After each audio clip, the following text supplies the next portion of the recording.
C'est un nouveau gouvernement conforme aux attentes. Parmi les 34 portefeuilles ministériels, la Ligue musulmane du Pakistan, parti dirigé par l'actuel Premier ministre Shehbaz Sharif, et le Parti du peuple pakistanais se taillent la part de lion.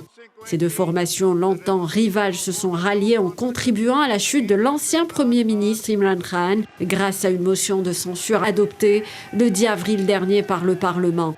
Imran Khan et son parti qui ne semblent pas encore avoir dit leur dernier mot dans cette affaire. Après la démission des députés du parti de Khan, le mouvement du Pakistan pour la justice de l'Assemblée nationale, l'ancien Premier ministre a promis de porter dans la rue le combat pour des élections anticipées. Des faits qui risquent de compromettre le travail du nouveau gouvernement, appelé surtout à réparer la relation avec l'Occident, endommagée sous le mandat de Khan. La visite de l'ancien Premier ministre en Russie de février dernier, la toute première rencontre entre les deux nations en plus de 20 ans, aurait aggravé son cas. Une visite qui est intervenue, pour rappel, sur fond d'escalade entre la Russie et l'Occident dans le contexte de la crise ukrainienne.